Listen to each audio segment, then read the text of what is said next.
A quiet welcome to Restful Historian. Tonight, we embark on a truly captivating journey, a voyage not across lands, but across the very fabric of time itself. Our destination is a legendary pathway, a network of routes that hummed with life for centuries, the Silk Road. Imagine, if you will, a whispered promise carried on ancient desert winds, stretching across continents like an invisible thread.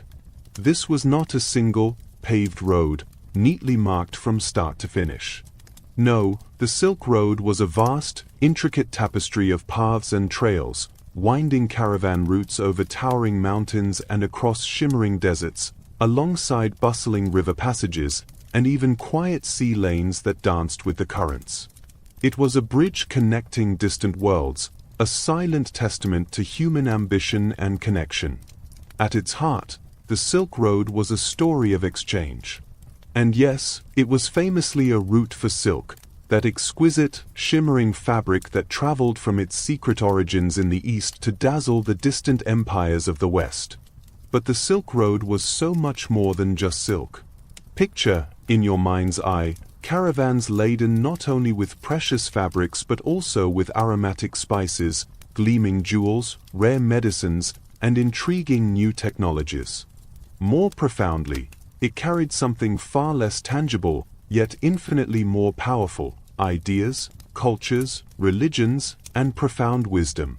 From the bustling markets of ancient China, across the vast heartlands of Central Asia, to the vibrant cities of Persia and eventually reaching the grand empires of Rome and Europe, the Silk Road was the very bloodstream of the ancient world.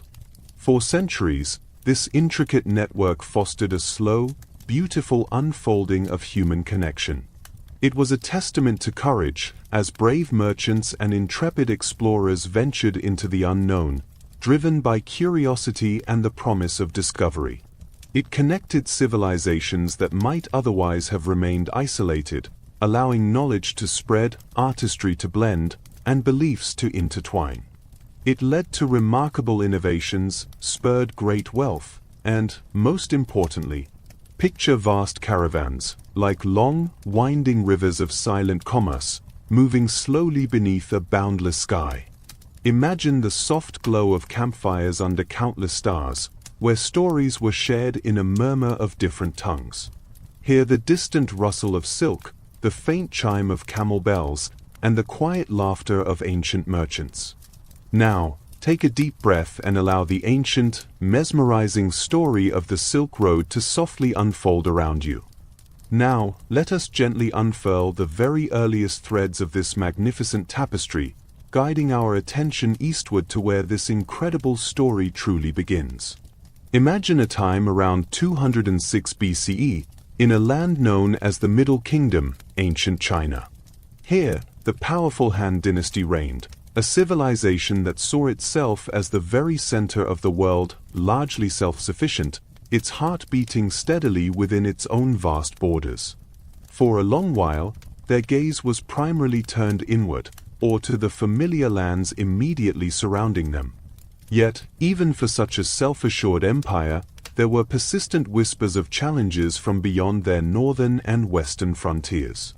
These whispers took the form of constant, unsettling raids by a formidable nomadic confederation known as the Xiongnu. Imagine these skilled horsemen, swift and elusive, sweeping down from the steppes, harassing Chinese settlements, a relentless presence that defied easy conquest. The Han Dynasty had tried various strategies to deal with this enduring threat, offering tribute, forging fragile alliances, even attempting appeasement through royal marriages. But the Xiongnu remained a formidable and persistent adversary, a constant shadow on their borders. It was during this time, around the late 2nd century BCE, that a truly visionary emperor ascended to the Han throne, Emperor Wu of Han, or Wu Di. He was a man of immense ambition, a strategic mind that sought not just temporary solutions, but decisive action against the Xiongnu. He began to ponder a bold new strategy. Instead of merely defending their borders, why not seek allies among other distant peoples who also suffered under Xiongnu dominance? His gaze, unprecedented for a Chinese emperor, began to stretch far beyond the familiar maps of his empire towards the mysterious western regions. And so, in 138 BCE, Emperor Wu dispatched an extraordinary mission. He chose a brave and resourceful imperial envoy named Zhong Qian. Imagine Zhong Qian, a figure of quiet courage and immense perseverance, setting out from the Han capital of Chang'an, modern-day Lebanon, not as a general leading an army, but as a diplomat on a daring quest. His primary mission was to find a nomadic group called the Yuezhi, who had been displaced westward by the Xiongnu, and propose a grand alliance to encircle their common enemy. Zhong Qian's journey was not merely long, it was fraught with unimaginable peril and profound discovery. Almost immediately upon leaving the safety of the Han borders, he and his small party were captured by the ever-watchful Xiongnu.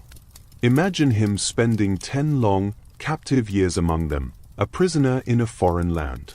He even married and had children during this enforced stay, yet his inner compass remained true to his imperial mission. His spirit never wavered.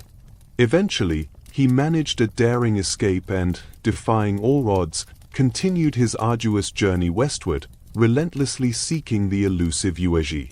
His travels took him deep into the heart of Central Asia, a vast region then entirely unknown to the Han Chinese. Here, he encountered a landscape of stunning diversity and fascinating peoples. He reached the fertile Fergana Valley, in modern-day Uzbekistan, a place that held a particular marvel: horses. Not the smaller, stockier horses known in China, but magnificent, powerful steeds, often described as heavenly horses or blood-sweating horses. Imagine these creatures, larger, swifter, and more enduring, a true military asset. Zhong Qian immediately recognized their immense value to the Han army, believing they could revolutionize Chinese cavalry and give them a decisive advantage against the Xiongnu's mounted warriors. He also discovered settled agricultural societies in these western regions, in places like Sogdiana, known as Kangju to the Chinese, and Bactria, Dacia, descendants of Alexander the Great's empire. He observed their diverse cultures, their bustling markets, and their intricate goods, including exquisite glassware from the distant Roman world and fine rugs. What truly sparked his curiosity, however, was seeing silk being traded in these far-off markets. This silk, he realized, had come all the way from China, but through many intermediaries, hinting at an existing, albeit indirect and unorganized, trade network that quietly stretched across Eurasia. After an incredible 13 years, Zhong Qian finally returned to Chang'an, having faced untold hardships. He came back with only one surviving companion, a loyal Xiongnu guide named Ganfu. His alliance with the Yuezhi had not materialized, as they had settled and lost interest in fighting the Xiongnu. Yet, his return was hailed as a triumph of immense significance. His detailed report to Emperor Wu was a revelation. It contained a wealth of unprecedented information about the western regions, their geography, their peoples, their military strengths, their weaknesses, and their coveted resources. It was a window into a world previously veiled in mystery. Emperor Wu, recognizing the immense strategic and economic potential of Zhong Qian's discoveries, dispatched him on a second, shorter mission around 119 BCE. This time, the goal was less about military alliance and more about establishing direct contact and securing the prized Fergana horses. The immediate impact of these epic journeys was profound. They utterly transformed Han China's foreign policy, shifting it from one of relative isolation to one of active engagement with the vast world beyond its western borders. It directly led to a series of Chinese military campaigns to secure the vital Hashi Corridor, a narrow passage leading westward from China into Central Asia, essential for safe travel. And so, the Silk Road, as an official and state-sponsored conduit, began to quietly unfurl its earliest threads. Chinese trade missions, protected by imperial garrisons and a network of watchtowers and beacon fires that stretched into the desert, began to move westward with purpose. The primary export, that shimmering, highly coveted fabric known as silk, now began its long journey from its hidden looms in China, a lightweight yet incredibly valuable commodity. In return, the primary import was not just gold, but crucially, those magnificent Fergana horses, essential for strengthening the Han cavalry against the Xiongnu. But soon, other goods began to flow: jade, spices, furs, and even new plants like grapes and alfalfa. This was still just the very beginning, the earliest, most delicate threads of a colossal network. It was not yet the vibrant, bustling thoroughfare it would become. But Zhong Qian's quiet courage, Emperor Wu's grand vision, and the strategic needs of the Han Dynasty had opened a crucial gateway, turning China's gaze westward. A grand story of interconnectedness, of goods and ideas flowing across vast, silent lands, had begun its humble, yet monumental, journey. The stage was now set for the next chapter, as the thread stretched further, connecting with distant powers in the West, weaving a truly global tapestry of exchange.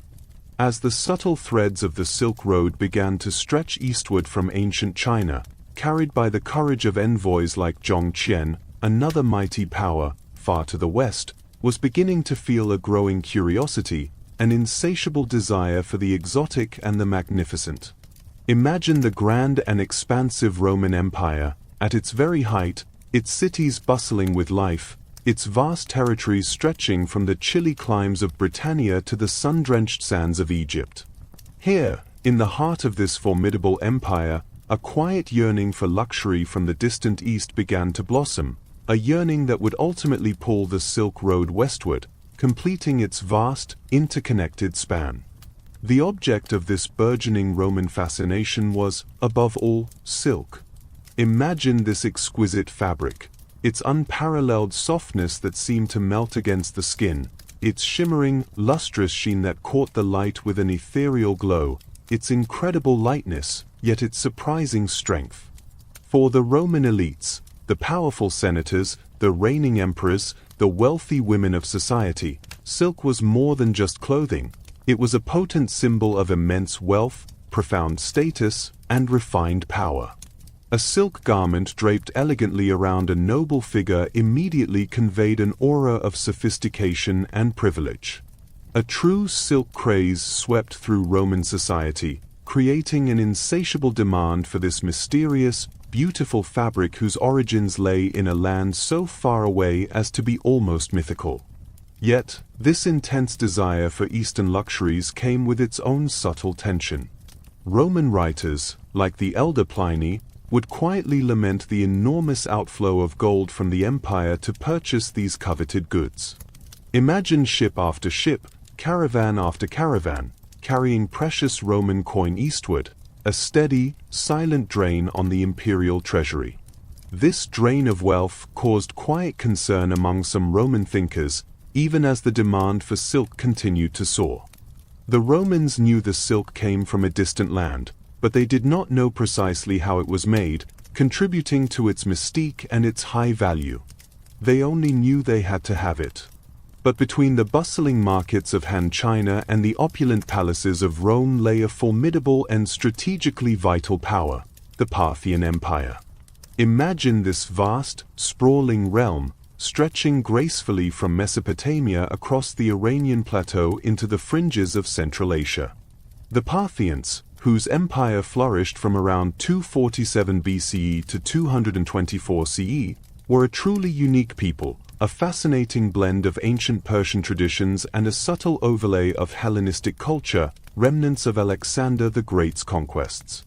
They were renowned for their military prowess, particularly their fearsome horse archers, whose ability to shoot backward while retreating, the famous Parthian shot, struck fear into the hearts of their enemies, including the Romans.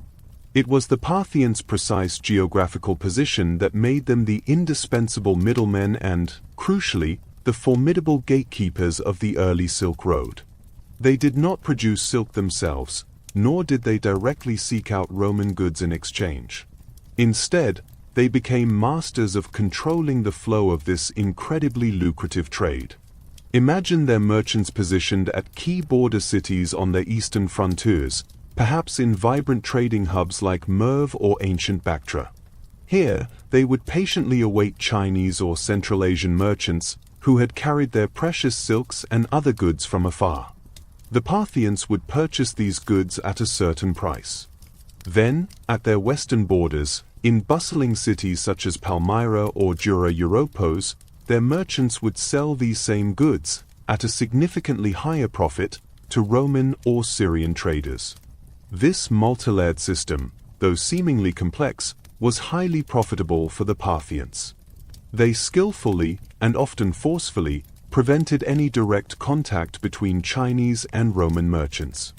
This was no accident. It was a deliberate strategy to maintain their invaluable monopoly over the Silk Road trade, allowing them to dictate prices and maximize their immense profits. Imagine the Roman frustration at this indirect trade, the longing to bypass the Parthian middleman, yet constantly thwarted by the Parthians' military might and shrewd control. Thus, the early Silk Road trade at its western end was characterized by this chain of intermediaries.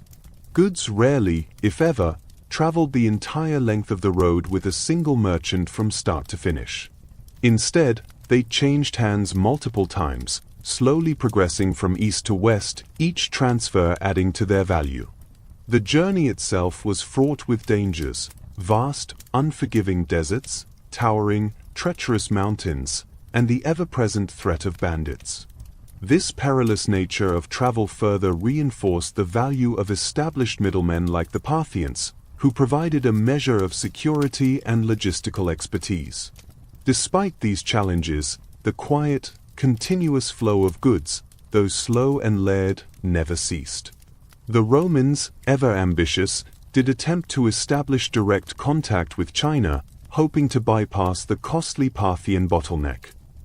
Imagine Roman envoys, laden with gifts, attempting to find routes around Parthian territory or seeking passage through their lands.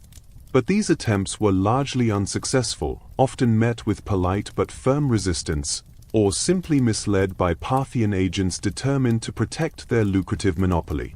The military might of Parthia was also a constant reminder of their power. The devastating Battle of Carrhae in 53 BCE, where Parthian horse archers virtually annihilated a large Roman legion, served as a stark lesson in the dangers of underestimating this intermediary empire. This quiet but firm control over the vital trade routes became a key aspect of Parthian power and a source of constant, underlying tension with Rome. For Rome, the influx of these luxuries brought opulence and a subtle economic drain, but also a growing fascination with the distant, mysterious East. For the Parthian Empire, the Silk Road was a profound source of immense wealth, bolstering their power, funding their armies, and contributing significantly to their long-lasting stability. This strategic control over the western web of the Silk Road solidified the vital connection between East and West, even if it was through a carefully managed bottleneck. The stage was now set.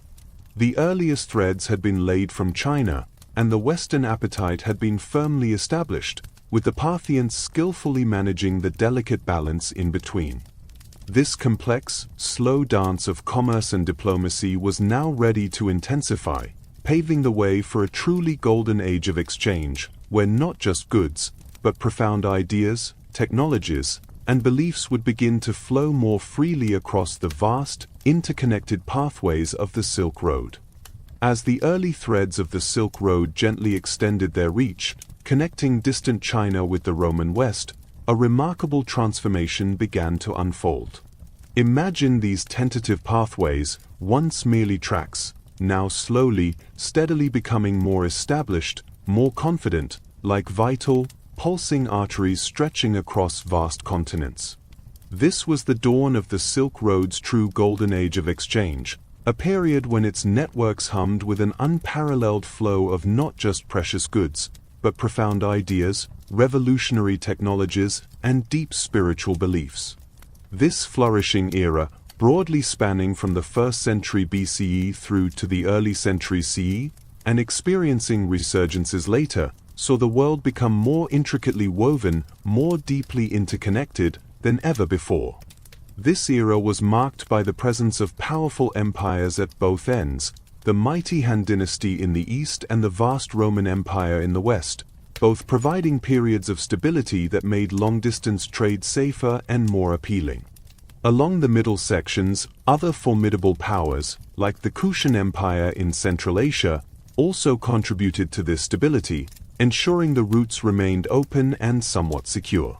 The Silk Road was no longer just a series of exploratory ventures, it had become a bustling, indispensable life. While the very name Silk Road whispers enticingly of its most famous commodity, this golden age was truly about so much more than just shimmering fabrics. From east to west, a kaleidoscope of treasures began its slow, deliberate journey, carried by countless caravans. Imagine the incredible allure of silk itself. It was not merely bolts of raw fabric, but exquisitely embroidered robes, delicate silk floss for intricate weaving, and richly patterned tapestries that adorned palaces and temples. Its unparalleled softness and shimmering luster made it incredibly desirable. So precious was it, in some parts of Central Asia, that silk even served as a form of currency, and it was frequently bestowed as a high honor or a powerful diplomatic gift. But alongside silk traveled the potent aromas of spices, tiny, precious kernels of pepper from the lush coasts of India, fragrant cinnamon from distant Ceylon, modern-day Sri Lanka, exotic cloves, and precious nutmeg.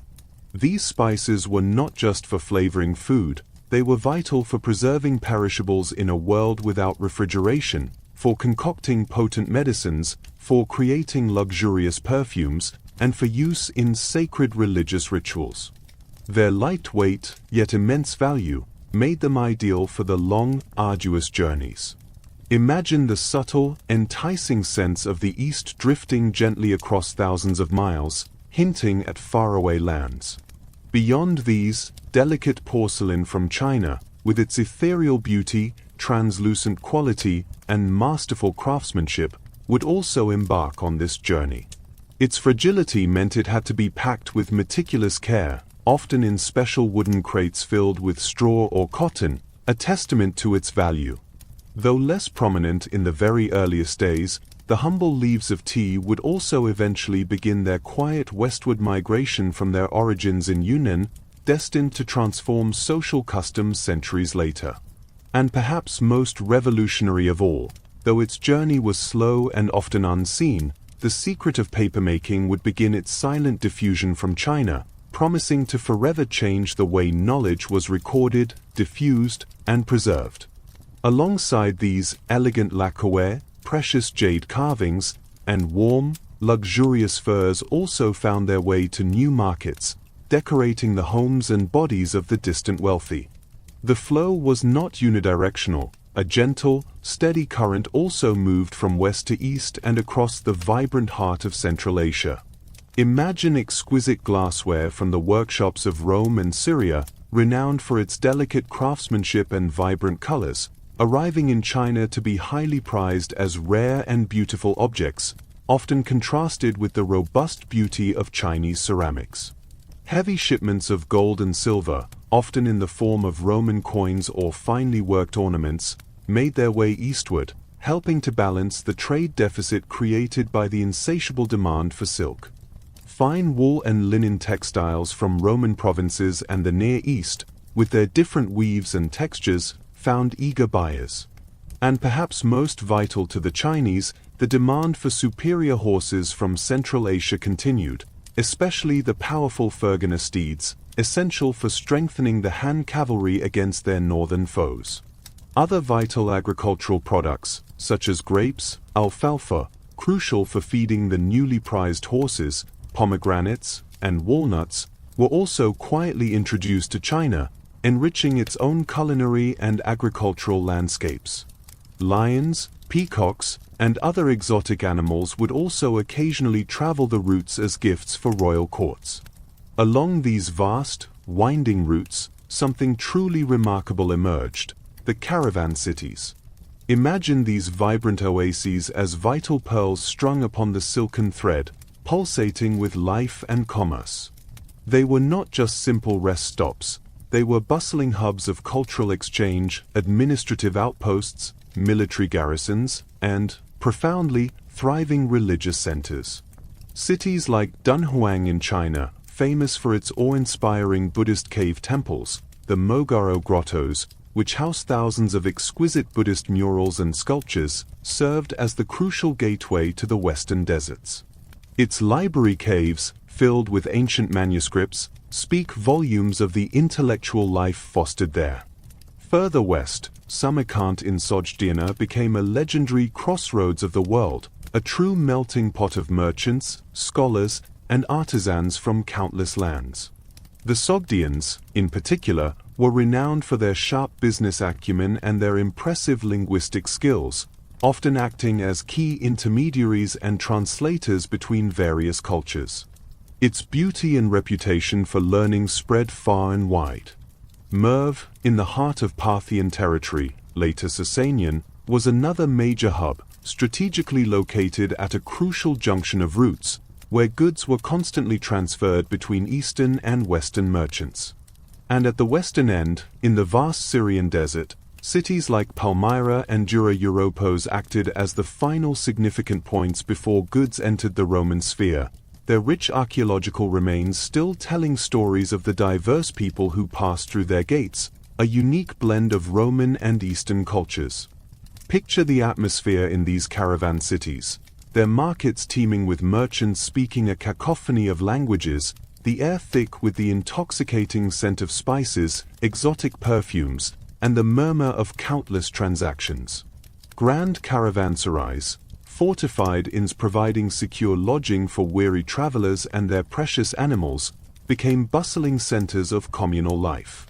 Here, tired merchants rested, animals were watered, and invaluable information about routes, prices, and distant lands was exchanged under the vast, starlit desert skies. These cities truly were miniature worlds, reflecting the incredible diversity of the entire Silk Road.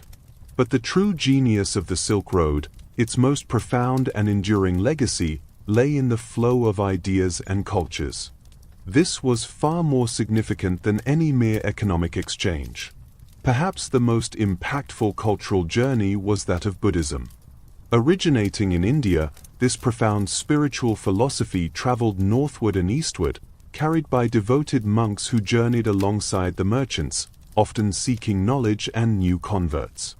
Imagine these serene figures, walking calmly among the bustling caravans, establishing monasteries and centers of learning in the oasis cities like Dunhuang, Kucha, and Khotan. Buddhist texts were laboriously translated into Chinese, influencing Chinese thought, literature, and art in profound ways. This cultural fusion even created new artistic styles, such as the exquisite Gandhara art, found in modern-day Pakistan and Afghanistan, where Greek artistic conventions, like drapery and realistic human forms, beautifully blended with Buddhist themes to create unique depictions of the Buddha. Revolutionary technologies also made their slow, silent journeys. The secret of papermaking, a closely guarded Chinese invention attributed to Cai Lan around 105 CE, gradually began its westward diffusion. Its methods only truly reached the Islamic world after Chinese papermakers were captured during the Battle of Talas River in 751 CE, from where it would eventually reach Europe centuries later, forever changing literacy and administration. Similarly, the meticulous craft of sericulture, silk-making, remained a closely guarded Chinese secret for centuries. Legends speak of a Chinese princess smuggling silkworm eggs and mulberry seeds in her elaborate headdress to Central Asia.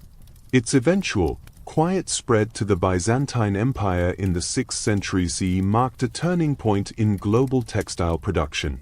Other vital skills, such as advanced irrigation techniques, sophisticated metalworking practices, and even specific agricultural methods, subtly exchanged hands, enriching societies across the vast network. Later innovations, like gunpowder and the compass, would also eventually travel these routes, though their full impact would come much later. Artistic styles and motifs flowed in every direction, creating fascinating blends.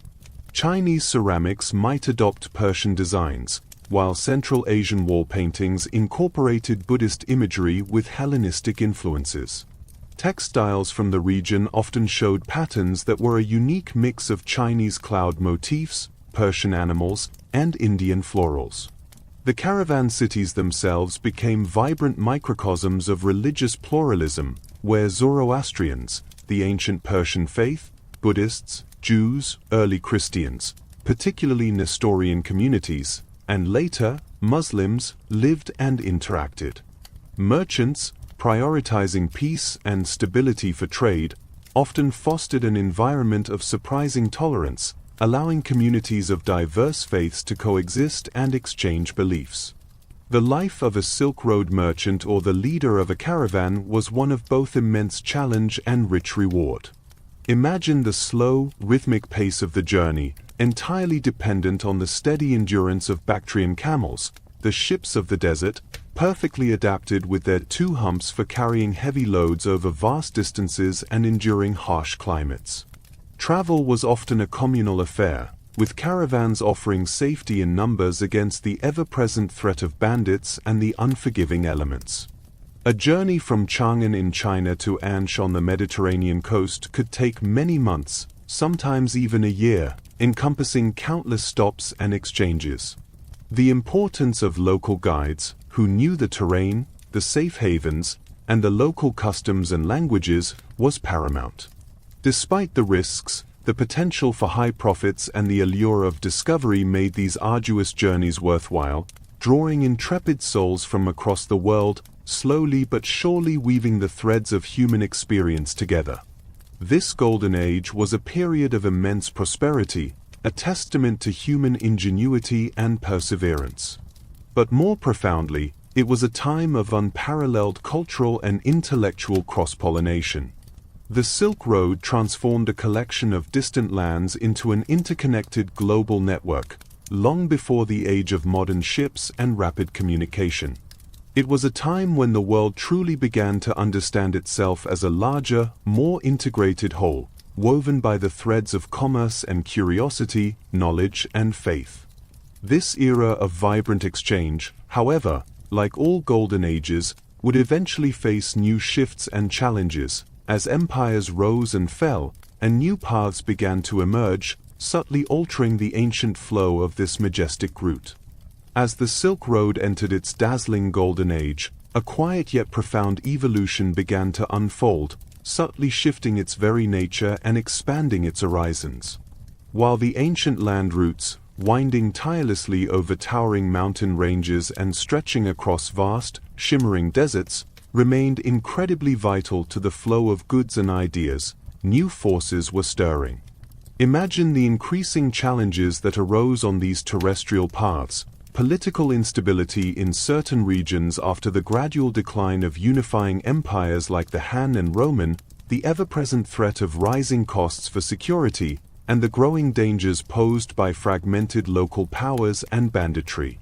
These quiet, persistent pressures on the land routes subtly encouraged adventurous merchants and innovative navigators to cast their gaze toward the shimmering, boundless horizon of the sea.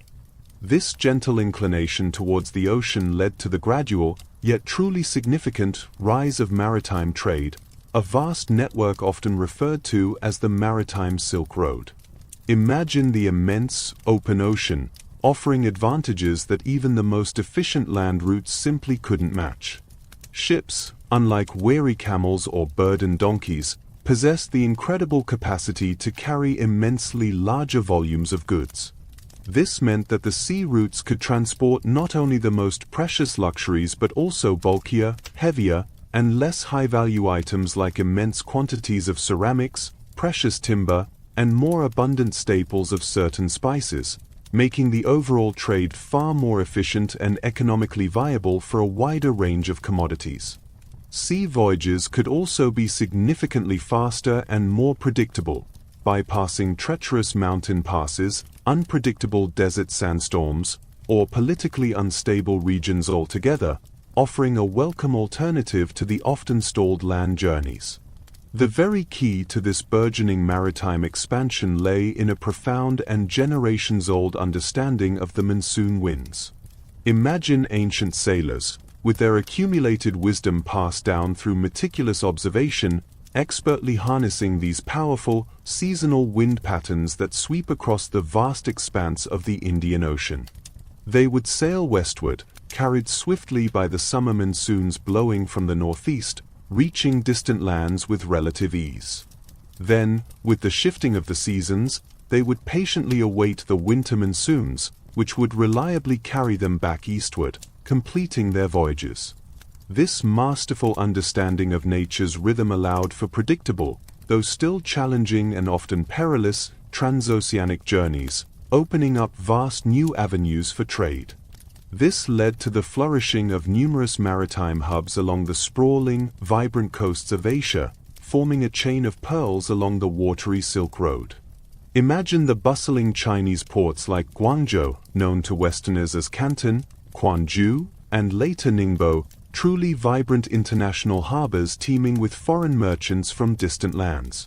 Their docks would be packed with an astonishing array of ships, unloading exotic goods from afar and preparing to receive the treasures of China, not only vast quantities of silk and exquisite porcelain but also tea, intricate lacquerware, fine iron products, and even early forms of gunpowder. Imagine these ports as true cosmopolitan melting pots, complete with bustling foreign quarters where non-Chinese merchants lived, worked, and worshipped, creating miniature versions of their homelands, their diverse languages and customs mingling freely. Further south, crucial Southeast Asian ports emerged, such as the strategic Strait of Malacca, a narrow maritime choke point that became an indispensable passage. The verdant island of Sri Lanka, ancient Ceylon, and dynamic port cities like Srivijaya, modern-day Palembang in Indonesia, and various ports in Vietnam served as vital stopovers and crucial transshipment points. Here, goods from East Asia were exchanged for commodities from India or the Middle East, along with valuable local products like fragrant resins, aromatic woods, such as sandalwood, tin, and exotic fruits. Along the western coast of India, ancient ports like Calicut, Muziris, and Barach became thriving centers of trade with the Middle East and Africa, known for exporting vast quantities of fine cotton textiles, an even wider variety of spices, precious gems, indigo dyes, and shimmering pearls. And at the very western end of this intricate sea network, in the strategic Persian Gulf and Red Sea, imagine cities like Siraf and Hormuz in Persia, Aden in Yemen, and the legendary Alexandria in Egypt, all serving as powerful gateways. These crucial ports connected the maritime routes to the Mediterranean and thence to Europe, dominated by sophisticated Arab and Persian merchant communities renowned for their masterful navigation skills and extensive trading networks that stretched far into Africa and beyond. Simultaneously, on the land routes, a new and glorious chapter began in China with the rise of the magnificent Tang Dynasty, 618 to 907 CE. Imagine a China that was more open, more cosmopolitan, and more profoundly welcoming to foreign ideas, peoples, and influences than almost any empire before or since. The Tang era became another true golden age for the Silk Road, a period of unparalleled vibrancy, profound exchange, and astonishing cultural blossoming. At the very heart of this magnificent empire lay its colossal capital, Chang'an, modern-day Lebanon. Imagine this sprawling city, with over 1 million inhabitants, likely the largest and most cosmopolitan urban center in the entire world at the time. Its wide, meticulously planned avenues and bustling east and west markets were renowned as vibrant international trade hubs. Its incredibly diverse population truly reflected its global standing, teeming with people from across the known world: Persians, Arabs, Sogdians, the dominant Central Asian merchant group, Uyghurs, Indians, Koreans, and Japanese, all living, working, and trading peacefully alongside the Chinese. Picture the vibrant foreign quarters, where diverse languages mingled freely, unique customs thrived, and distinct communities maintained their cultural identities. The city boasted a remarkable and truly astonishing array of religious buildings. Majestic Buddhist temples and towering pagodas stood alongside the elegant churches of Nestorian Christianity, a branch of Christianity that had traveled from the Middle East, the sacred fire temples of Zoroastrianism, the ancient Persian religion, the distinct temples of Manichaeism, and even early mosques for the growing Muslim communities.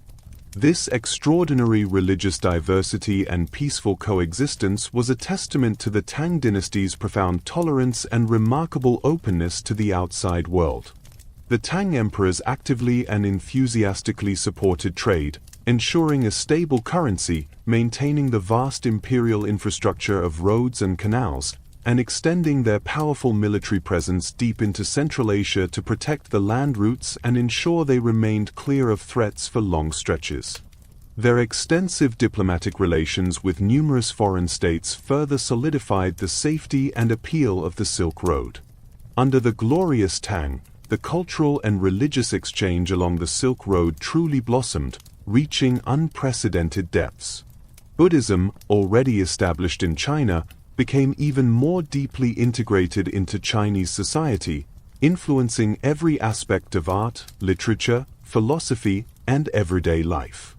Imagine revered Buddhist monks like Xuanzang, who had undertaken an epic 17-year pilgrimage to India and Central Asia in earlier centuries, now returning to Tang China with vast collections of sacred Buddhist sutras. Under generous imperial patronage, he undertook monumental translation projects that profoundly shaped the development of Chinese Buddhism. But new religions also arrived, finding remarkably receptive communities within Tang China. Nestorian Christianity, Zoroastrianism, and Manichaeism established significant footholds, with their followers building places of worship and quietly spreading their beliefs in cosmopolitan cities like Chang'an, leaving behind intriguing physical evidence like the famous 11 stele, which chronicles the arrival of Nestorian Christianity in China. Later, early forms of Islam also made their way eastward, brought by sophisticated Arab and Persian merchants who settled in the coastal cities and inland trade centers. The arts and sciences also flourished through this vibrant exchange, creating a rich tapestry of innovation and beauty. Imagine the influx of new artistic styles, the introduction of exotic musical instruments like the lute-like pipa from Central Asia, and the adoption of new melodies and dance forms that richly enhanced Tang court music and popular entertainment. Astronomical knowledge and sophisticated medicinal practices from India and Persia found their way to China, influencing Chinese calendar making and healing traditions. Tang porcelain, particularly the famous Sansai, three-color glazed pottery, began to show strong foreign influences in its forms and glazes, often depicting foreign figures, camels, and horses. Exquisite silverware often incorporated intricate designs borrowed from Sasanian Persian motifs. Persian influence, in particular, was remarkably strong and widespread, due to close diplomatic ties and the influx of noble refugees and skilled artisans after the Arab conquest of their homeland.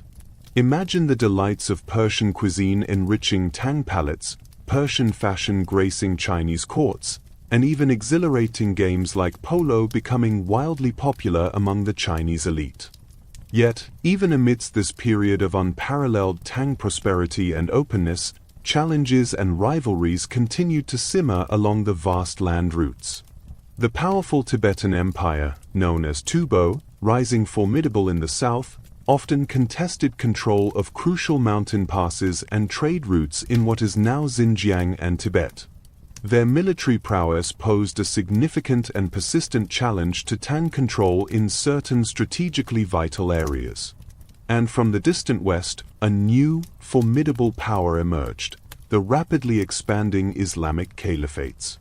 The growing contact, and sometimes friction, between these two great empires culminated in a pivotal, yet relatively localized, encounter. Imagine the Battle of Talas River in 751 CE, a distant clash between the Tang dynasty and the Abbasid Caliphate in Central Asia. While a military defeat for the Tang, its true significance lay not in the battle itself, but in its profound cultural aftermath. It is widely believed that Chinese papermakers were captured during this conflict, and their invaluable, closely guarded knowledge of papermaking was then systematically transferred to the burgeoning Islamic world. From there, this revolutionary technology, which fundamentally transformed literacy and intellectual life, would eventually make its way to Europe centuries later. This single event underscored the enduring, albeit sometimes unintended, cultural impact of the Silk Road's pathways. As the 9th century slowly drew to a close, the glorious Tang dynasty began its gradual decline, notably weakened by the devastating and Lushan rebellion in the mid-8th century, which led to a severe loss of central authority and control over distant Western territories. This period of internal instability in China inevitably led to a temporary decrease in activity and safety along the northern land routes of the Silk Road. However, the resilient network, ever adapting, simply shifted its focus.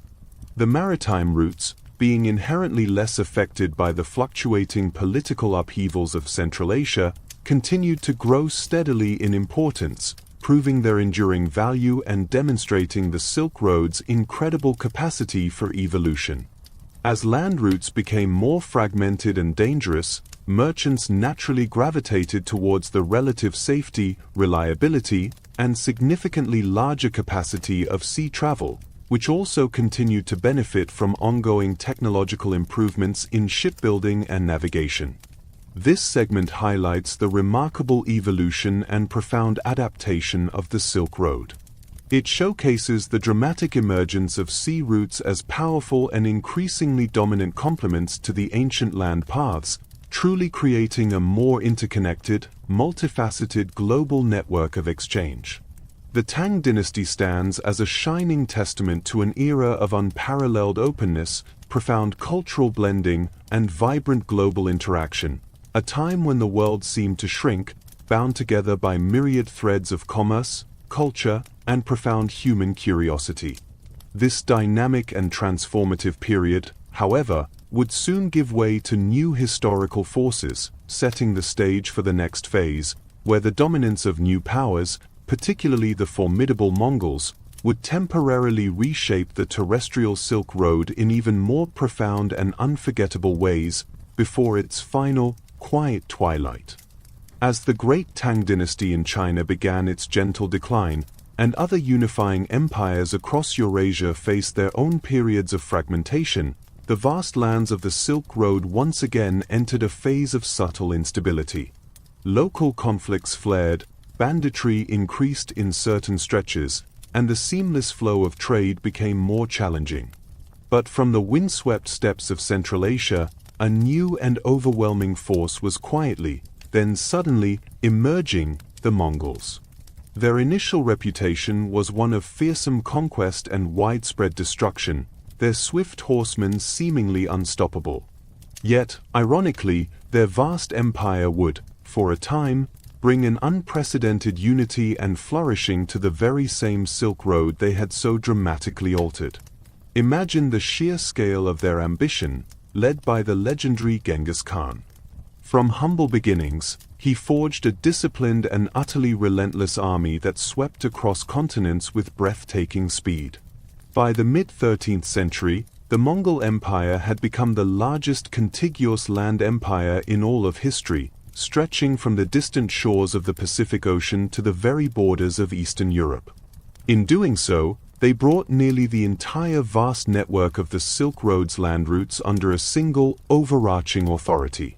After Genghis Khan's death, his immense domain was divided among his heirs into several great successor kingdoms: the Golden Horde in the west, the Ilkhanate in Persia, the Chagatai Khanate in Central Asia, and the Yuan dynasty reigning over China. Despite these significant political divisions, they were all part of a larger Mongol sphere, sharing a common heritage, a respect for their powerful legacy, and, crucially, a common interest in maintaining order and stability across their vast territories. And this common interest gave birth to what historians now call the Pax Mongolica, or the Mongol Peace. Imagine the profound shift that swept across Eurasia. The Mongols, once fearsome conquerors whose very name inspired terror, now became the formidable enforcers of a vast, almost unimaginable order across their immense domain. For the first time in centuries, merchants could travel across the entire breadth of Eurasia with a newfound sense of security, their anxieties about ambush and theft greatly reduced. Bandits, who had long been a constant scourge of the Silk Road, preying on weary caravans, were now ruthlessly suppressed by swift and merciless Mongol patrols. Imagine caravans moving with a sense of newfound confidence, their precious goods safer than ever before, all under the firm, unyielding hand of Mongol law. Beyond simply eliminating dangers, the Mongols actively fostered trade through a remarkably unified and efficient administration. Despite the various khanates operating semi-independently, a common system of passports, known as paisa, often decorative tablets made of metal or wood carried by envoys and high-ranking merchants, and consistent legal frameworks greatly facilitated cross-border commerce. Crucially, they developed and perfected the yam system, a vast and ingenious network of swift postal relays. Imagine a series of well-maintained horse stations spaced regularly along all the major routes, typically every 20 to 30 miles. These stations provided fresh horses, food, and shelter, allowing imperial messengers, diplomats, and even high-ranking merchants to travel at incredible speeds, changing mounts frequently. This highly organized system not only ensured rapid communication across the sprawling empire but also provided safe passage and vital support for travelers, making the vast Mongol domain feel surprisingly connected and accessible. The Mongols, despite their martial origins and reputation for ferocity, were remarkably pragmatic and intensely curious. They possessed an inherent understanding of the immense economic benefits that stable trade could bring, and they actively encouraged it. They were open to new ideas and welcomed merchants, skilled artisans, scholars, and even missionaries from all lands, Europe, Persia, India, and beyond. They saw these foreign visitors not as threats, but as valuable contributors to their diverse empire, bringing new knowledge, goods, and wealth. While they certainly collected taxes and tolls, which could be considerable, they often reduced or simplified the numerous smaller, localized fees and customs duties that had previously burdened merchants under fragmented rule. This streamlined system often made overall trade more predictable and, ultimately, more profitable and enticing for those willing to venture across their lands. This era witnessed an unprecedented flourishing of exchange in every sense. Traditional Silk Road goods continued to flow, but often in even larger quantities, capitalizing on the newfound safety and reduced administrative hurdles. Imagine Chinese treasures like the finest silks, now traveling in greater bulk, exquisite blue and white porcelain, delicate lacquerware, and even the early forms of tea, making their way westward with greater ease than ever before. In return, the East received fine wool and linen textiles from Europe and Persia, gleaming precious metals, rare gems like lapis lazuli and rubies, and even innovative forms of glass. The movement of people was equally profound, creating a true melting pot of cultures across the continent. It was during this period that more Western merchants ventured deep into Asia than almost any other time in history. This was the era of figures like Marco Polo, a Venetian merchant whose epic journey to the opulent court of Kublai Khan, the Mongol Emperor of China, Han Dynasty, lasted for 17 years. His later, detailed accounts, though sometimes questioned in specific details, would capture the imagination of Europe for centuries, painting vivid pictures of the unimaginable wealth and sophistication of the East. Imagine him, a quiet, observant figure, absorbing the wonders of a world far grander than anything he knew, his experiences later inspiring generations of explorers and traders. Missionaries, both Christian, including Nestorian communities already present and newly arriving Catholic friars, and Buddhist monks, traveled freely across the empire, seeking to spread their faiths and engage in theological discussions. Scholars and artisans also moved across the vast Mongol realm, leading to a vibrant exchange of scientific knowledge in fields like astronomy, medicine, and mathematics, and a fascinating blending of artistic techniques that enriched cultures across Eurasia, from Chinese painting influences in Persian miniatures to Central Asian designs on European textiles.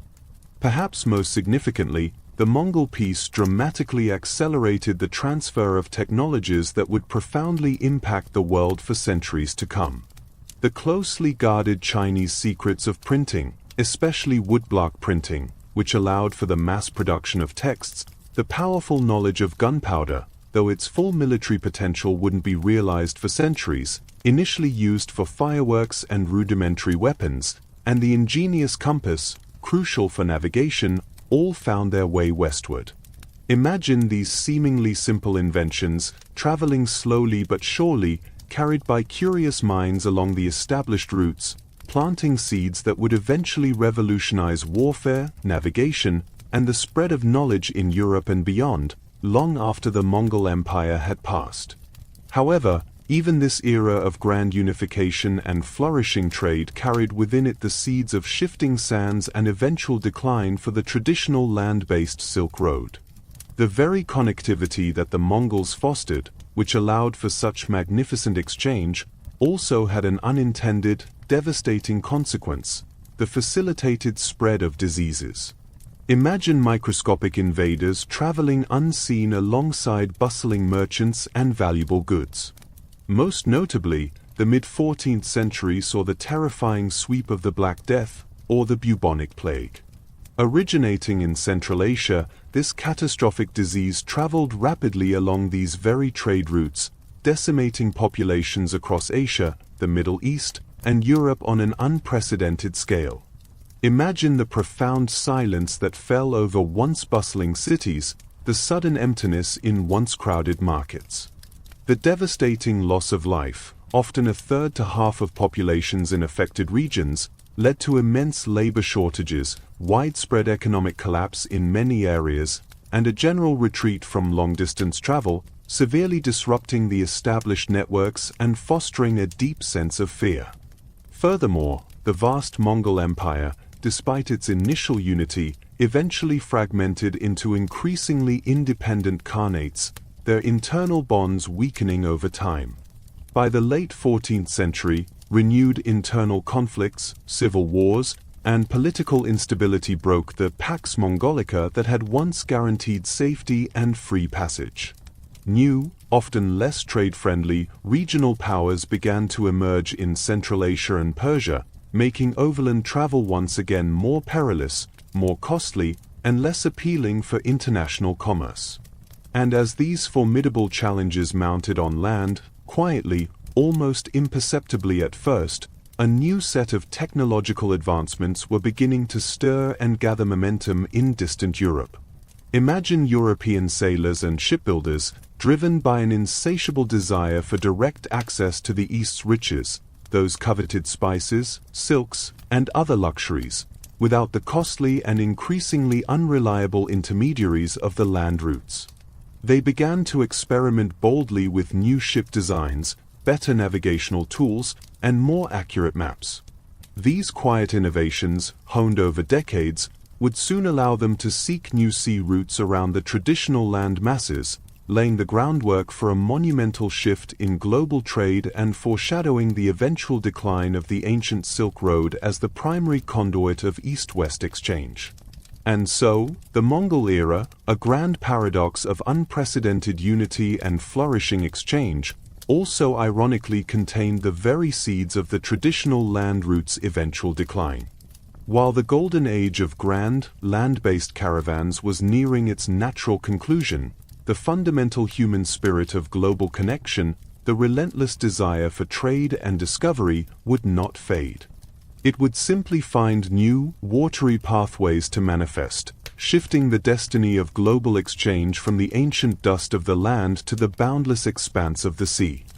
As the dazzling light of the Mongol unification began its slow, inevitable dimming, and their once vast empire fractured into separate, often contentious, khanates, the grand land routes of the Silk Road once again faced a period of increasing instability. Imagine the steady, rhythmic hum of commerce that had so vibrantly characterized the Mongol peace slowly, quietly beginning to fade, like a distant melody becoming a mere whisper on the wind. This was the gentle twilight of an era, a long, gradual decline for the traditional overland Silk Road, as the faint whispers of change on the land were echoed and eventually overtaken by the growing roar of new possibilities on the distant, untamed seas. Several powerful currents converged, like slow-moving rivers, to bring about this subtle, yet profoundly transformative shift. Firstly, the renewed political fragmentation and instability after the dissolution of the unified Mongol Empire shattered the fragile peace that had made transcontinental travel so remarkably secure. Imagine the absence of a strong, central authority to maintain the vast network of roads, to protect the invaluable caravans from opportunistic bandits, or to enforce common laws across such immense distances. Local conflicts flared, trade agreements became less reliable, and the seamless flow of goods was constantly interrupted. In China, the rise of the Ming Dynasty in 1368, which successfully overthrew the Mongol Yuan, brought about a significant change in foreign policy.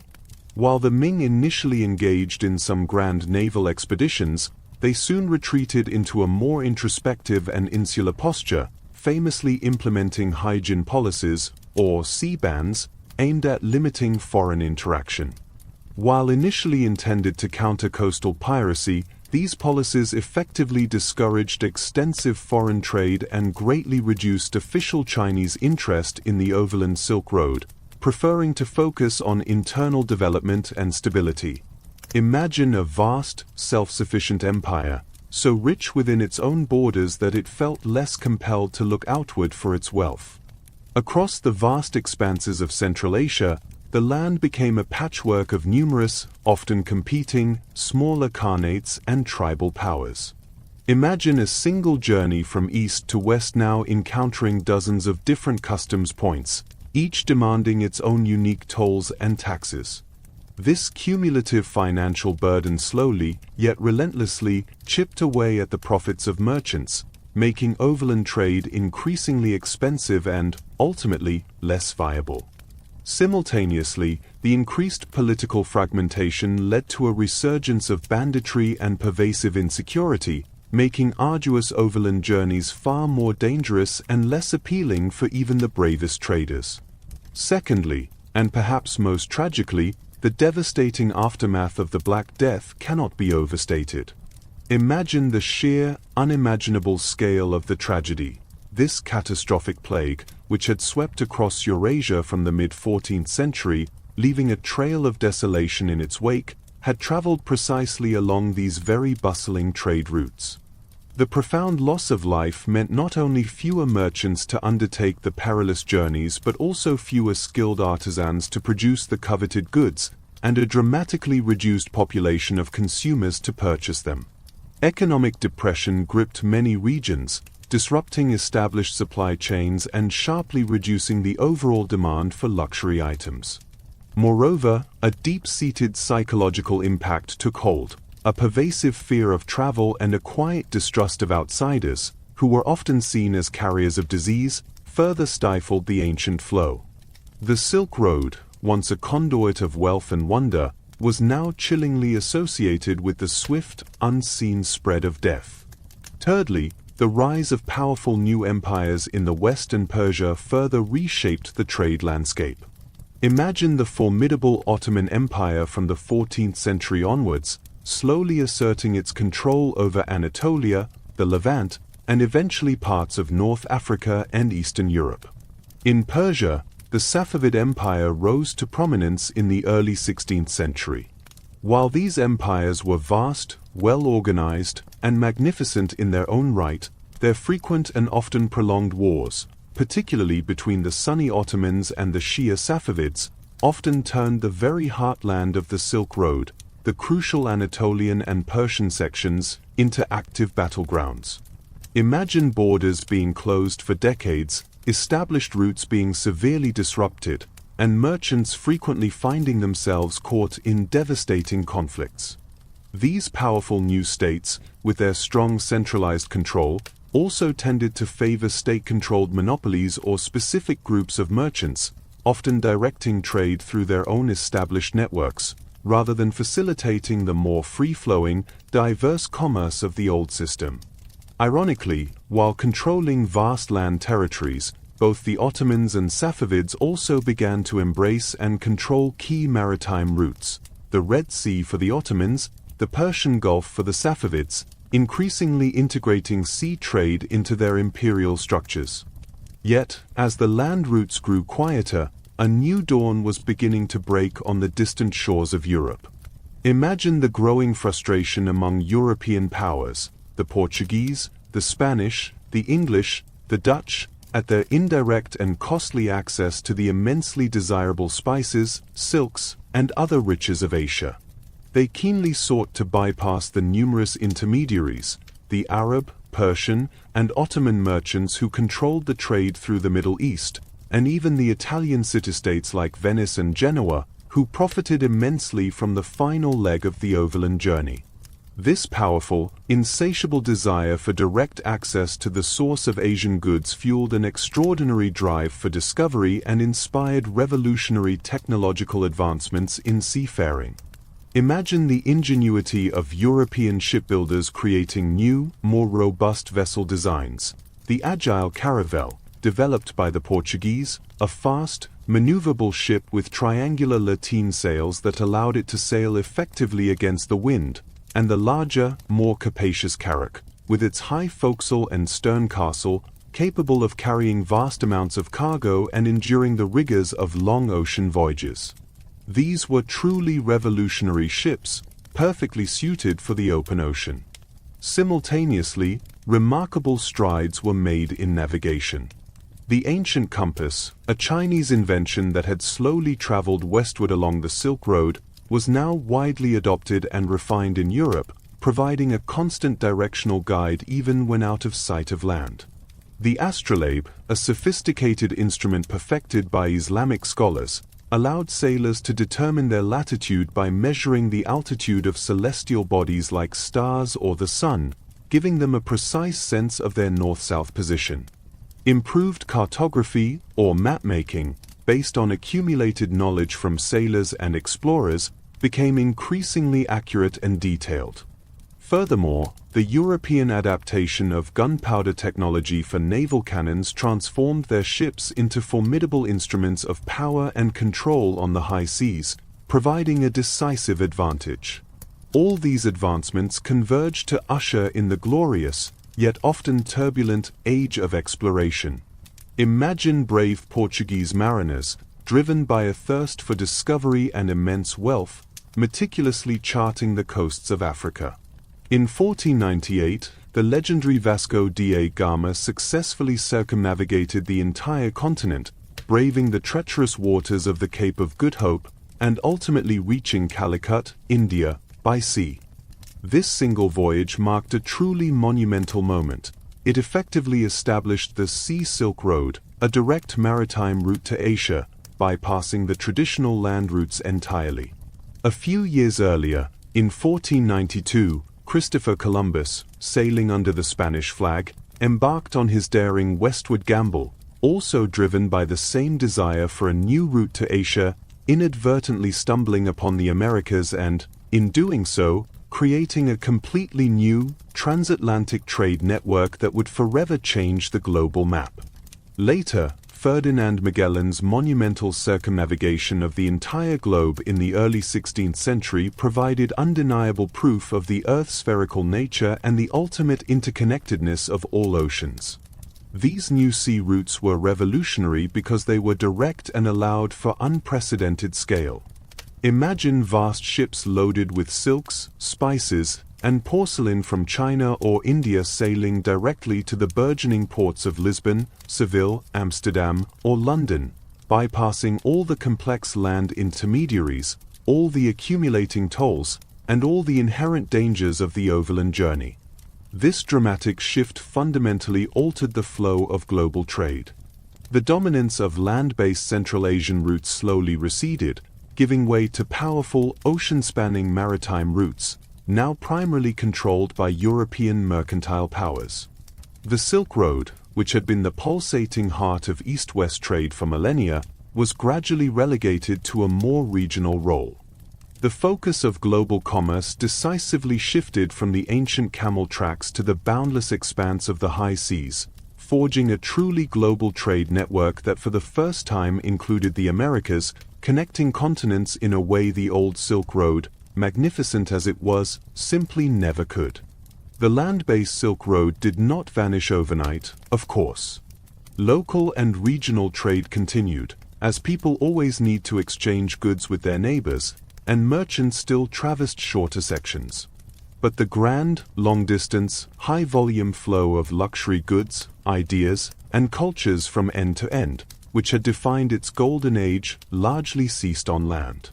Imagine the once vibrant caravan cities of Central Asia and the Hushi Corridor, which had once buzzed with 100 languages, their markets slowly growing still, the vibrant cacophony of commerce quieting to a murmur, the rhythmic chime of camel bells becoming fewer and farther between.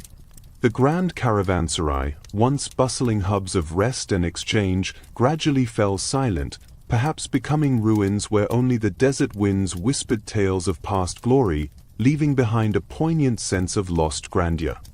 Yet, the decline of the traditional Silk Road was not an ending, but a profound transformation, and its enduring legacy is immeasurable and undeniable.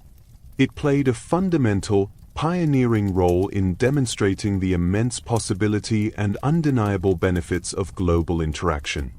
It was, in essence, the first true global highway, binding distant civilizations together, proving that people from vastly different cultures could connect, trade, and even thrive together. Its pathways ensured the lasting impact of incredible cultural exchange, the profound journey of Buddhism that reshaped the spiritual landscape of East Asia, the silent transfer of revolutionary technologies like papermaking, which transformed literacy, gunpowder, which altered the nature of warfare, and the compass, which enabled the very voyages that replaced it. The beautiful blending of artistic styles that enriched every culture touched by its roots, and the spread of new culinary traditions and exotic foods that permanently altered diets across continents. These legacies were deeply embedded in the fabric of societies and could not be erased by shifting trade routes. The Silk Road also laid the crucial groundwork for future exploration and the eventual age of globalization. It fostered and embodied the deep human spirit of exploration and enterprise. It laid the mental framework for a world where continents were not isolated, mysterious realms, but interconnected parts of a larger whole, driven by curiosity and commerce. The same spirit of adventure that propelled Zhongqian's perilous journeys centuries earlier eventually propelled the equally daring voyages of Columbus and Da Gama. It remains, even today, a powerful, romantic, and endlessly evocative symbol, a symbol of cross-cultural dialogue, of peaceful interaction, despite inevitable conflicts, and of the incredible human drive to connect, to understand, and to prosper across vast distances. As the dazzling light of the Mongol unification began its slow, inevitable dimming, and their once vast empire fractured into separate, often contentious, khanates, the grand land routes of the Silk Road once again faced a period of increasing instability. Imagine the steady, rhythmic hum of commerce that had so vibrantly characterized the Mongol peace slowly, quietly beginning to fade, like a distant melody becoming a mere whisper on the wind. This was the gentle twilight of an era, a long, gradual decline for the traditional overland Silk Road, as the faint whispers of change on the land were echoed and eventually overtaken by the growing roar of new possibilities on the distant, untamed seas. Several powerful currents converged, like slow-moving rivers, to bring about this subtle, yet profoundly transformative shift. Firstly, The renewed political fragmentation and instability after the dissolution of the unified Mongol Empire shattered the fragile peace that had made transcontinental travel so remarkably secure. Imagine the absence of a strong, central authority to maintain the vast network of roads, to protect the invaluable caravans from opportunistic bandits, or to enforce common laws across such immense distances. Local conflicts flared, trade agreements became less reliable, and the seamless flow of goods was constantly interrupted. In China, the rise of the Ming Dynasty in 1368, which successfully overthrew the Mongol Yuan, brought about a significant change in foreign policy. While the Ming initially engaged in some grand naval expeditions, they soon retreated into a more introspective and insular posture, famously implementing hygiene policies, or sea bans, aimed at limiting foreign interaction.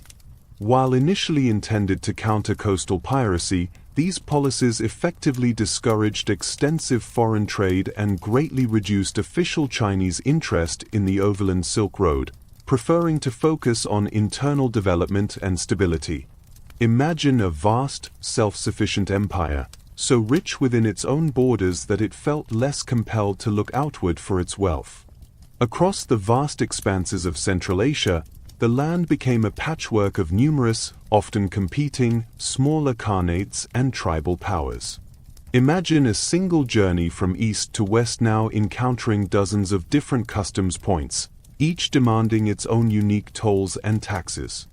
This cumulative financial burden slowly, yet relentlessly, chipped away at the profits of merchants, making overland trade increasingly expensive and, ultimately, less viable.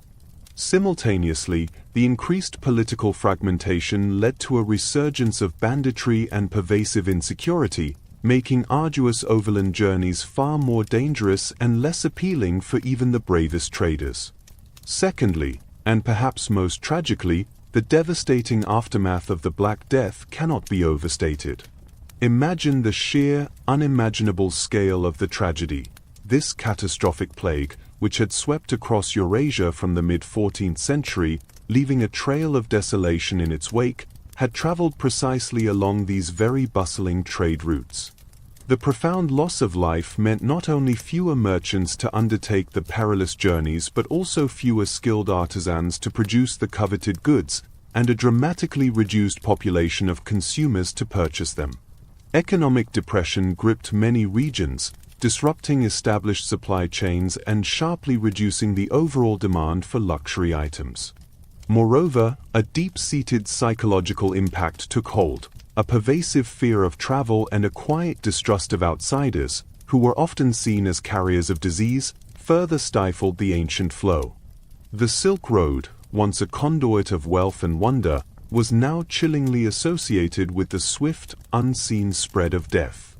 Thirdly, the rise of powerful new empires in the West and Persia further reshaped the trade landscape.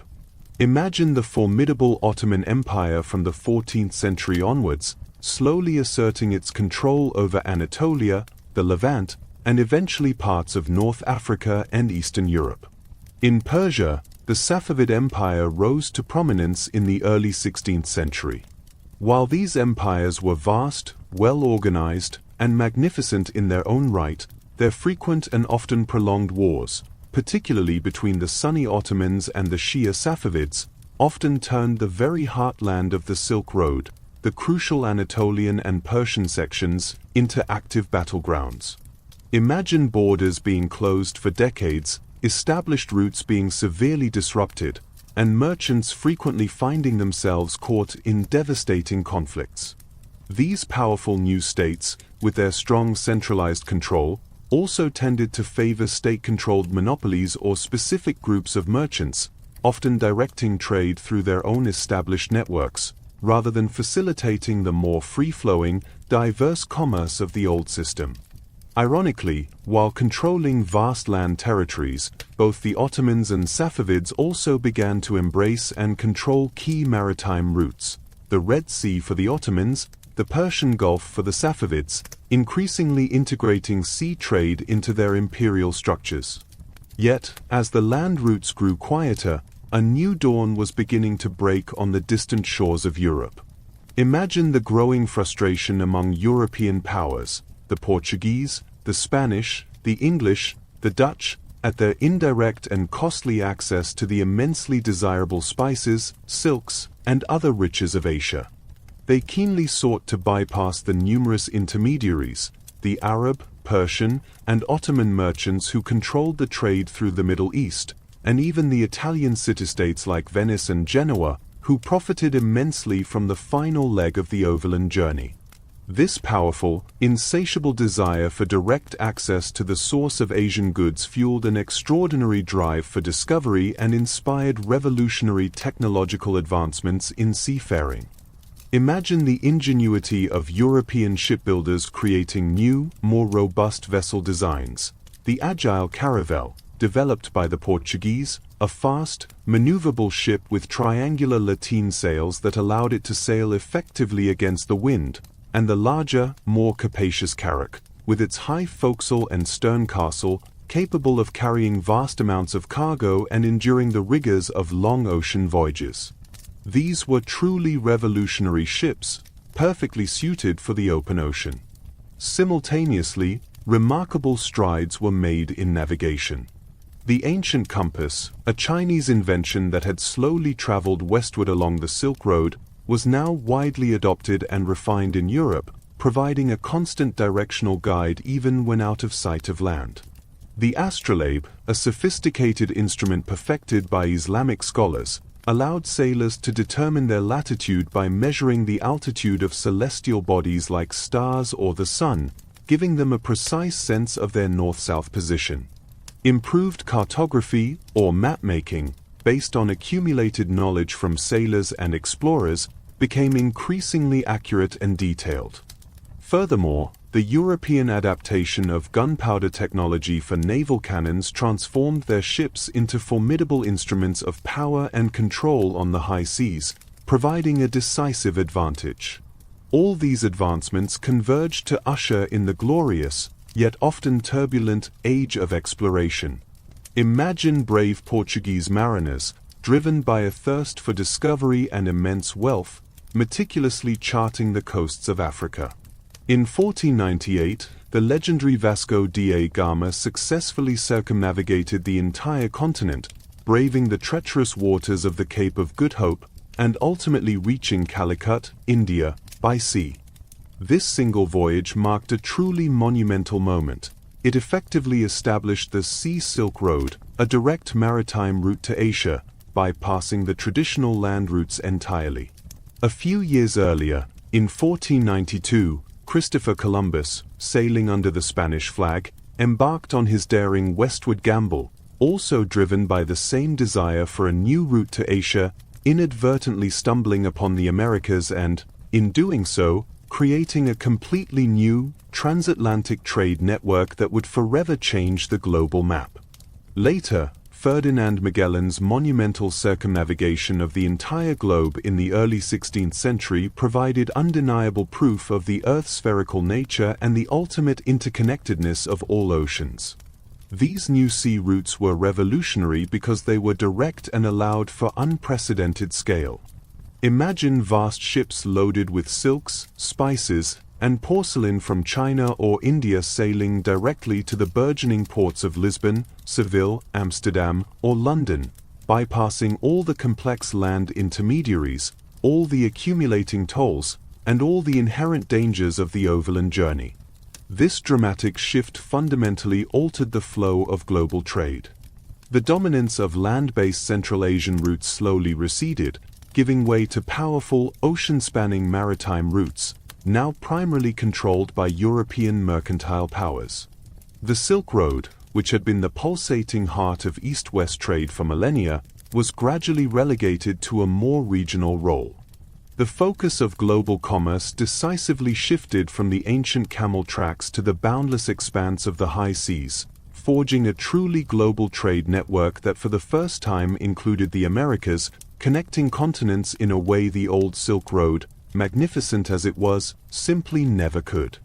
The land-based Silk Road did not vanish overnight, of course. Local and regional trade continued, as people always need to exchange goods with their neighbors, and merchants still traversed shorter sections. But the grand, long-distance, high-volume flow of luxury goods, ideas, and cultures from end to end, which had defined its golden age, largely ceased on land. Imagine the once vibrant caravan cities of Central Asia and the Hushi corridor, which had once buzzed with 100 languages, their markets slowly growing still, the vibrant cacophony of commerce quieting to a murmur, the rhythmic chime of camel bells becoming fewer and farther between. The grand caravanserai, once bustling hubs of rest and exchange, gradually fell silent, perhaps becoming ruins where only the desert winds whispered tales of past glory, leaving behind a poignant sense of lost grandeur. Yet, the decline of the traditional Silk Road was not an ending, but a profound transformation, and its enduring legacy is immeasurable and undeniable. It played a fundamental, pioneering role in demonstrating the immense possibility and undeniable benefits of global interaction.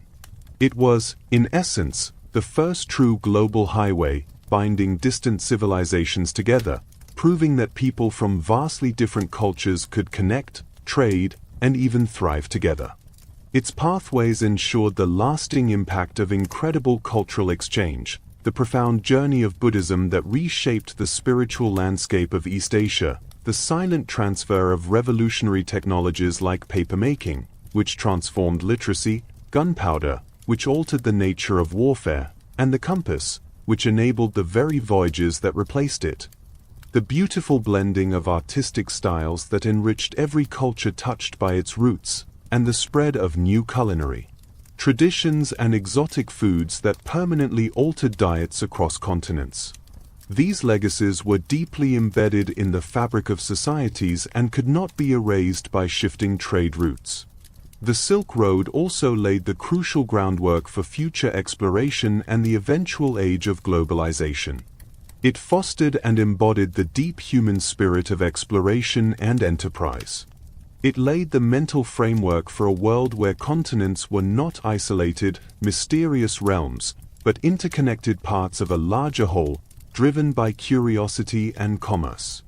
The same spirit of adventure that propelled Zhongqian's perilous journeys centuries earlier eventually propelled the equally daring voyages of Columbus and Da Gama. It remains, even today, a powerful, romantic, and endlessly evocative symbol, a symbol of cross-cultural dialogue, of peaceful interaction, despite inevitable conflicts, and of the incredible human drive to connect, to understand, and to prosper across vast distances. The transition from land-based to sea-based trade routes marked a pivotal moment in human history, fundamentally reshaping global commerce, cultural exchange, and political power dynamics. The decline of the overland Silk Road was not an isolated event, but rather a complex interplay of geopolitical shifts, economic pressures, devastating pandemics, and groundbreaking technological advancements. This period highlights the fluid and ever-evolving nature of global connectivity, demonstrating how innovation and circumstance can dramatically alter established pathways of interaction. The intricate web of cause and effect leading to this transformation serves as a compelling historical case study in the grand sweep of human progress and adaptation. Even as the camel caravans dwindled, the memory of the Silk Road's influence lingered, embedded in the very infrastructure and cultural practices of the regions it once traversed. The ancient inns, markets, and even the architectural styles along its path continued to tell stories of its past glory, silent testaments to centuries of vibrant exchange. Local economies along the former main arteries, while no longer benefiting from the high-volume transcontinental flow, often found new regional niches, catering to more localized demands or connecting to the burgeoning maritime networks through their own feeder routes. This ensured that the spirit of commerce, if not at scale, persisted, demonstrating the enduring human need for trade and interaction at all levels. The echoes of its past vibrancy could still be heard in the lingering diversity of languages, cuisines, and artisanal skills. The shift also had profound implications for the political and economic fortunes of various regions. The once thriving caravan cities of Central Asia, which had for centuries been cosmopolitan hubs of wealth and innovation, saw their economic prominence wane, gradually fading into historical significance. Conversely, coastal cities and burgeoning port towns in Europe, Asia, and Africa rose to new levels of prosperity and influence, becoming the nerve centers of the new global maritime trade. This dramatic redistribution of wealth, power, and population led to the emergence of new power centers and alliances, further solidifying the global shift towards a maritime-centric world order that would define subsequent centuries. The very geography of power was redrawn. Moreover, the age of exploration, directly spurred by the European desire to bypass the land routes and their intermediaries, inadvertently led to the discovery and subsequent colonization of the Americas. This monumental event unleashed an entirely new era of global trade, often characterized by the brutal transatlantic slave trade, the Columbian Exchange, a vast exchange of plants, animals, diseases, and technology, and the movement of goods, peoples, and ideas on an unprecedented scale. This profoundly altered the demographic, economic, and cultural landscapes of 4 continents, irrevocably changing the course of human development and laying the foundations for the modern global economy. The very goods that once traveled the Silk Road also found new routes and new markets. Silks from China, highly coveted spices from India and Southeast Asia, and exquisite porcelain continued to be immensely desirable commodities in Europe. However, instead of traversing arduous land routes, they now arrived in European ports on massive, purpose-built carracks and galleons, a testament to the efficiency, speed, and immense cargo capacity of sea travel.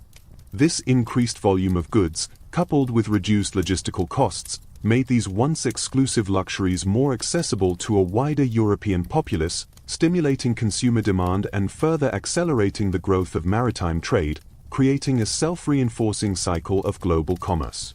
The legacy of the Silk Road also serves as a powerful reminder of the inherent fragility of peace and stability in facilitating extensive international relations. The Pax Mongolica, though ultimately transient and enforced, demonstrated how a unified authority and a relatively secure environment could foster an unprecedented era of widespread trade, cultural diffusion, and technological transfer across vast distances.